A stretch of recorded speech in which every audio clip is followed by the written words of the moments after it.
La verdad en 30 minutos. El Ministerio Exponiendo la Palabra tiene el gusto de presentarles La verdad en 30 minutos. En este tiempo de tinieblas e ignorancias bíblicas, buscamos ser un faro en tu ayuda al cielo. Atento, porque Dios te habla a través de su palabra. La verdad en 30 minutos. Bien, hoy en La verdad en 30 minutos quiero aclarar algo, ¿no? Vamos a aclarar la maldición de Malaquías, del libro de Malaquías. Malaquías capítulo 3, versos 8 al 12, ¿no? Dice, ¿robará el hombre a Dios? Una pregunta, ¿no? Y después hay una afirmación, dice, pues vosotros me habéis robado y dijiste, ¿en qué te hemos robado? Y luego Dios dice, en vuestros diezmos y ofrendas. Y ahí el 9 dice, maldito soy con toda maldición porque vosotros, y hay una coma, y aclara, vosotros la nación toda, la nación, no el mundo entero, no lo cristiano, vosotros, la nación toda. ¿Qué nación? Ahora vamos a verla. Me habéis robado. Luego dice, traed todos los diezmos al alfolí y haz alimento en mi casa, que siempre fue alimento, producto del campo, tanto animales como los que sembraban, alimento. Y luego dice, probadme ahora en esto, dice Jehová de los ejércitos, si no abriré la ventana de los cielos y derramaré sobre vosotros bendición hasta que sobreabunde. La bendición que más necesitaban los judíos de aquel entonces, los que sembraban y los que criaban animales, era que Dios abra el cielo para que llueva. ¿Sabe? La dependencia de la nación de Israel tenía que ser total. Dios era el que tenía el poder para abrir el cielo y hacerle llover, como Dios tenía el poder para cerrarlo y hacerlo que no llueva, y ahí se estropeaba todo lo que eran las cosechas y se le morían todos los que eran los animales. Dios siempre quiso que su pueblo dependiera de él, y en aquel entonces Israel tenía que hacerlo. Si no lo hacía, Dios mismo cerraba el cielo y no llovía.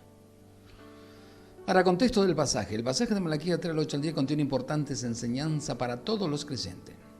Pero es necesario revisar el contexto de este pequeño libro del Antiguo Testamento, antiguo, con el fin de entender el verdadero sentido del mismo. Recordemos que uno de los sanos principios para interpretar de manera correcta un texto consiste en ubicarlo dentro del contexto en el cual se encuentra. Y luego de estar seguro de su interpretación, podemos llegar a algunas aplicaciones para nosotros los creyentes. El último libro del Antiguo Testamento contiene las declaraciones proféticas de Malaquías, quien es enviado por Dios para reprender a su desobediente pueblo, vosotros toda la nación, para reprender a su desobediente pueblo y traerlo al arrepentimiento. Pues de lo contrario, sufrirán la terrible ira del Dios Todopoderoso. De eso se trataba. Dios te amonestaba como pueblo a Israel de que tenía que arrepentirse, dejar su vida de desobediencia, o iban a pagar las consecuencias. Es así de sencillo. La religión israelita se encontraba en los niveles más bajos de la historia del pueblo escogido. Su degradación llegó a tal punto que se atrevieron a preguntarle a Dios, ¿en qué nos amaste? Oh, Dios, mire lo que le preguntaron. Dudaban del amor de Dios e ignoraban los poderosos hechos obrados por el Señor para bendecir a su pueblo escogido. Qué condición más perversa, ¿no? Si todo judío, todo israelita sabía que tuvieron esclavos, eran esclavos de los egipcios, y allí Dios hizo el milagro de sacarlos, de traerlos y de darle la tierra por heredad, de darle la victoria sobre sus enemigos, de ser columna de fuego de noche y nube de día, de abrir el mar rojo y hacer tantos milagros. Sin embargo, acá le estaban preguntando, ay, ¿en qué nos amaste? Qué vergüenza, ¿no? Pasa mucho eso, ¿no? El detrimento de los descendientes de Saúl, a los cuales había aborrecido, 1:3, el Señor confronta a su pueblo con las relaciones familiares, escuche bien, o civiles, y le pregunta, mire lo que dice Dios, el hijo honra al padre, dice, y el siervo a su señor. Y Dios les pregunta a ellos, si pues soy su padre, a Israel, ¿dónde está mi honra? Hey, No me están honrando. Y además dice, y si soy su Señor, ¿dónde está mi temor? ¿Dónde está el temor a mí? 1:6. ¿Dónde está? Miren la condición en que estaban. Ni honraban a Dios, ni le obedecían, ni tenían temor de Él. Todo el libro de Malaquías contiene esta clase de declaraciones en la cual el Señor muestra su indignación por los altos niveles de desobediencia de su pueblo. No lo amaban, no tenían temor de Él, menospreciaban su nombre. ¿Quiénes? Los sacerdotes, quienes eran los guías espirituales de la nación, se habían convertido en oscuridad e irrespetaban el nombre del Señor, ofreciendo pan inmundo. Mire la bajeza de los judíos en Malaquías. Tienes que leer el libro de Malaquías completo para entender la verdad, que cada vez que te predican te mienten porque solamente te quieren robar. El Señor, por ejemplo, había ordenado que sobre su altar solo se sacrificaran animales perfectos. Pero el pueblo y los sacerdotes cogían los animales enfermos, ciegos, cojos, los que no servían, y los ofrecían de manera ofensiva al Señor. Toma, Dios, esto es lo que tengo, si querés bien, si no, ¿a qué me interesa? Es igual que aquellos que dicen, si me sobra tiempo voy a dedicarme a Dios, si me sobra tiempo tal o cual cosa. Sabes, si te sobra tiempo, vete y haz lo que se te dé la gana, pero no venga a querer a servir a Dios, ni a ofrecerle culto, no vengas, porque Dios no necesita de tus obras. Tírala a la basura, es más que él. La situación espiritual llegó a decaer tanto que nadie quería servir al Señor. Y escuche bien ese espíritu de querer cobrar, ¿no? Si no le pagaban o daban un salario, eso está en 1:1. Vuelvo a repetir, la situación espiritual llegó a decaer tanto que nadie quería servir al Señor si no le pagaban o daban un salario. El Señor le dice en sus ofrendas que sus ofrendas se habían convertido en una ofensa para con su gran nombre, el cual había sido profanado. Dar cualquier cosa. Caín fue el primero que agarró cualquier verdura y Señor, acá está, ahí está mi ofrenda. Mucha gente hace eso, ofrece a Dios lo que le sobra, tanto de su tiempo como de su forma, de lo que me sobra le doy a Dios. Lo demás es para mí, me dedico yo y hago lo que se dé a la gana. Qué bárbaro, ¿no? Desde el capítulo 2, el Señor empieza a declarar maldiciones sobre los sacerdotes y su pueblo. ¿Sobre quién empezó a declarar maldiciones? Los sacerdotes y su pueblo. Como consecuencia de su flagrante desobediencia, el Señor dice que dañará su cementera, su cosecha, su campo, sus tiendas. También les declara que vendrá un mensajero, ese era Juan el Bautista, quien preparará el camino del Señor, quien vendrá para afinar y limpiar la plata, quien traerá juicio sobre los desobedientes. En este orden de ideas, los versículos 6 al 12 continúan declarando las maldiciones que vendrán sobre su desobediente pueblo. Pues la fe, la vida espiritual era tan oscura, tan baja, que además de ofender el nombre de Dios con su vida atestada de pecado, habían dejado de diezmar, de dar lo que producían en el campo y de los animales, conforme al mandato expreso de la ley mosaica Levítico 27:30 a los judíos, a Israel, no a la iglesia. No existía la iglesia. Explícame a ver, Malaquías, ¿dónde está la iglesia? Explícame dónde está Cristo. ¿Dónde está Pedro, Mateo, Marco, Lucas, Juan congregándose ahí en la casa en los Corintios, en los Gálatas? Explícame, a ver, mostrámelo, ¿no? Aquí. Es ilógico que predican o cómo te mienten. El estado espiritual de esta nación estaba tan degradado que se habían preguntado, ¿qué aprovecha que guardemos su ley? Miren los mismos judíos lo que decían, o los sacerdotes.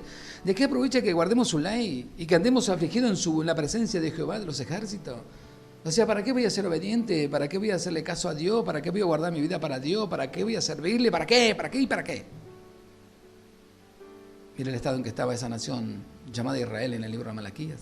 Estoy seguro que nunca te lo predicaron, que nunca te enseñaron esto. El capítulo 4 termina con una declaración del terrible día del Señor, el cual será como un ardiente horno, y todos los soberbios y todos los que hacen maldad serán estopa. 4:1. No obstante, en medio de tanto pecado, hay un remanente fiel, el cual será como un especial tesoro para el Señor. Así que la maldición que Dios pronuncia a través del profeta sagrado sobre su pueblo no es resultado exclusivo de su incumplimiento con los diezmos, que era comida, de nuevo repito, sino de sus vidas disipadas, de su desobediencia en todos los sentidos y la falta de amor para con Dios. Chao, terrible la nación de Israel. Yo entiendo por qué Dios después no habló más. Imagínense, de Malaquías a Juan el Bautista pasaron 400 años, Dios no volvió a hablar, no se volvió a comunicar con ninguno de la nación de Israel. Jamás ningún sacerdote volvió a escuchar la voz de Dios. 400 años de silencio sirvieron para que, si bien ya estaban corrompidos en Malaquías, imagínense toda la demás corrupción que siguieron acumulando, todas las demás maldades. Pero ellos conservaron su religiosidad, conservaron su vida de hipócritas, diciéndose que eran los representantes de Dios en la tierra y que era el sumo sacerdote y no eran nadie. Bien, si un pastor o hermano que ha predicado sobre este pasaje debe tener en cuenta que lo importante aquí es que Dios quiere un pueblo que le obedezca en todos los sentidos, que le ame con todo el corazón. En aquel entonces, los diezmos, que eran comida importante para el sostén de los levitas, en la realidad de hoy no existe. Para Israel y ningún otro pueblo fue casualmente ese mandamiento. Ahora, ¿quiénes fueron los destinatarios de la maldición de Malaquías? El libro de Malaquías pertenece al Antiguo Testamento. Malaquías fue el último profeta antes de Juan el Bautista en ser usado por Dios para llevar su mensaje a su pueblo escogido. El mensaje de Dios llevado a Malaquías tenía un destinatario claro y directo.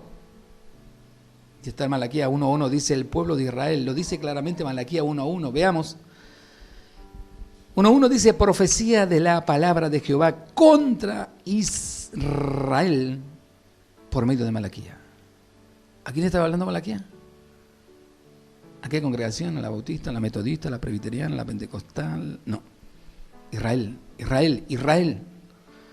Y siendo el pueblo de Israel el destinatario del mensaje, pues es para el pueblo de Israel todo su contenido, incluyendo Malaquías 3:8-12 y todas las demás maldiciones. Mal es un pastor hoy en día en trasladar estas maldiciones a quienes en su congregación no diezmen.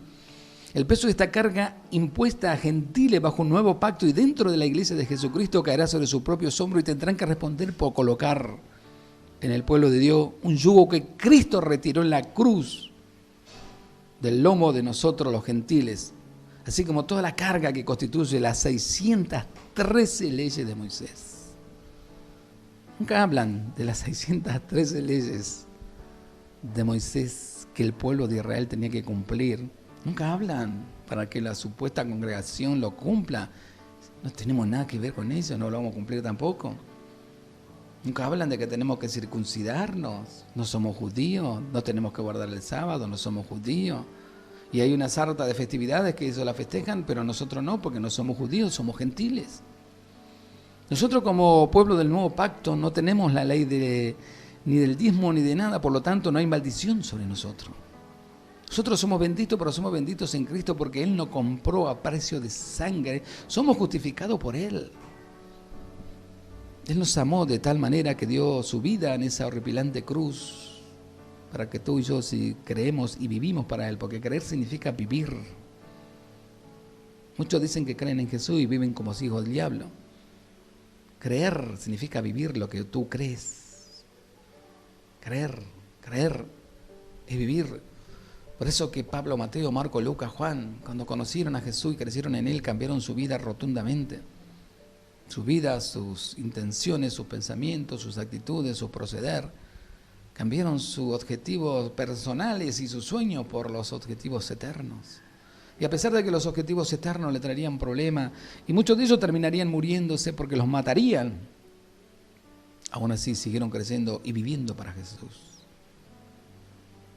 Muchos de ustedes no tienen idea de lo que era ser cristiano en aquel entonces, o lo que era ser cristiano en la época de Memo Simón, cuando comenzó la época de la oscuridad, los 1500 años de oscuridad, donde el catolicismo romano, los hijos del diablo de siempre, junto con los llamados papas que no existen en la Biblia, pero que ellos inventaron, persiguieron a los verdaderos cristianos y los mataban. Los mataban de puro placer. ¿Por qué? Porque no querían que se sepa la verdad. Siempre ocurre lo mismo dentro del mundillo evangélico. Muchas veces no quieren que se sepa la verdad. Quieren seguir como Jasón, como el delincuente de la luz del mundo, seguir con su mentira y que la gente le sigan creciendo y lo sigan. Quieren que lo sigan adorando, que lo sigan venerando. Es una vergüenza cuando tú dices mi pastor, porque el único es Jesús. Jesús, Él es el único buen pastor. Cuando a Jesús le dijeron, maestro bueno, Él podría haber dicho, sí, tenés razón, soy Jesús. Es más, mirá, soy más que bueno, ¿viste? Porque yo vine del cielo, mirá, no tengo pecado, yo no miento, yo no engaño, yo soy Jesús, el Hijo de Dios, yo soy el creador de los cielos y la tierra, ¿viste? Yo con mi papá hicimos todo, bueno, en fin, tenés razón, pero yo soy más que bueno. Sin embargo, Jesús le dijo, ¿por qué me llamas bueno? Solo hay uno, y es mi Padre, es Dios. Y dígame por qué los hombres a veces se creen más buenos que Dios, más inteligente que Jesucristo. ¿Por qué quieren que lo veneren cuando ni Jesucristo quiso que lo hicieran? Cuando en una oportunidad, después de él predicar, la gente quiso ir a agarrar a Jesús y levantarlo en andas y proclamarlo rey, Jesús, al ver las intenciones de ellos y discernirlo, lo primero que hizo fue salir corriendo de ese lugar. Hoy los predicadores modernos estarían contentos, chochos de la vida y decir, aquí estoy, dale, vengan, levántame en andas, sí, porque yo, ay, Dios me usa a mí, que Dios esto, ay, viste, yo oré y Dios lo sanó, yo oré y Dios hizo esto, oramos y Dios hizo aquel milagro, y Dios lo hace, no nosotros. Dios lo hace, no nosotros. Dios lo hace, no nosotros. Qué horrible cuando alguien se atribuye cosas que no le pertenecen. Y te dice, vení acá al ministerio porque acá en este ministerio y Dios te va a contestar y vamos a orar por vos y todas las cosas van a ser posibles. ¿A dónde? Si el Hijo de Dios, en ese momento tan duro de su vida, tan terrible, arrodillado en ese huerto llamado Getsemaní, él pudo decirle, Padre, si puedes, pasa de mí esta copa, pero dijo, pero bien, no puedes, Padre, no, tienes que ser tu voluntad, no la mía. Para eso he venido, para cumplir tu voluntad. ¿Y tú qué te crees? ¿Que nosotros estamos en esta tierra y Dios nos llamó a predicar qué cosa? ¿Mi voluntad? No, su voluntad. ¿A vivir como yo quiero? No, como Él quiere. Siempre va a haber conflictos, porque a todos aquellos que buscamos servir y agradar al Señor, no lo buscamos, vienen solos. La oposición de los enemigos, que no quieren que se sepa la verdad. Estoy agradecido a las personas que están apoyando este ministerio, orando por nosotros y nos envían cartas. Pero también leo de aquellos que se oponen, que muchas veces yo trato de refutarles bíblicamente y después me quedo sin respuesta porque no contestan. La mentira tiene patas cortas y si estás basado en un engaño nunca vas a poder refutar la verdad de la Biblia. Por lo tanto tenemos que tener cuidado. Malaquías es un libro que es exclusivamente para una nación llamada Israel. Recuerda, en aquel entonces no existía la iglesia.